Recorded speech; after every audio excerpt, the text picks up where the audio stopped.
ନମସ୍କାର ବନ୍ଧୁମାନେ, ମୁଁ ମୌସୁମୀ। ଆପଣମାନଙ୍କୁ ସ୍ୱାଗତ କରୁଛି ମୋର ନୂଆ ଏକ ଟ୍ରାଭେଲ୍ ବ୍ଲଗ୍‌କୁ। ମୁଁ ଆଜି ଯାଉଛି ଏକ ସୁନ୍ଦର ପ୍ରାକୃତିକ ସ୍ଥାନକୁ। ଏହା କେନ୍ଦୁଝର ଜିଲ୍ଲାରେ ଅବସ୍ଥିତ ଏକ ଅଦ୍ଭୁତ ଜାଗା। ଲୋକମାନେ ଏହି ଜିଲ୍ଲାର ନଦୀ, ପର୍ବତ, ପ୍ରାକୃତିକ ସୌନ୍ଦର୍ଯ୍ୟ ଏବଂ ମା ତାରିଣୀଙ୍କ ପୀଠ ପାଇଁ ପସନ୍ଦ କରନ୍ତି।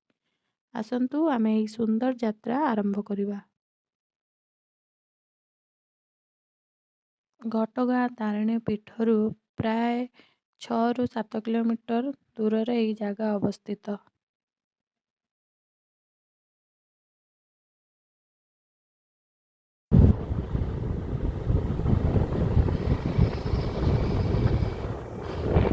ରାସ୍ତାରେ ଗଲାବେଳେ ଅନେକ ପାହାଡ଼ର ଦୃଶ୍ୟ ଦେଖିବାକୁ ପାଇବେ।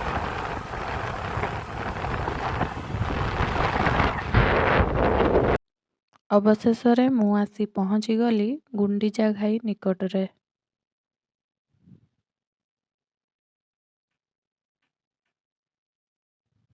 ଏଠାକାର ଜଳ କେତେ ସ୍ପଷ୍ଟ ଓ ଶୀତଳ। ପାଖରେ ଥିବା ପର୍ବତ, ଜଙ୍ଗଲ ଏଠାକୁ ଏକ ଶାନ୍ତ ସ୍ୱର୍ଗ ରୂପେ ପରିଣତ କରିଛି।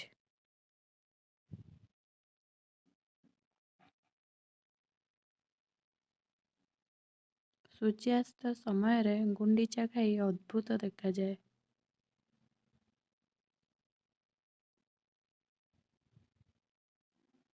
ସୂର୍ଯ୍ୟର କିରଣ ଜଳରେ ପଡ଼ି ଏକ ସୁନ୍ଦର ସୁନା ଆଭା ସୃଷ୍ଟି କରେ, ଯାହା ମନକୁ ଶାନ୍ତ କରିଦିଏ।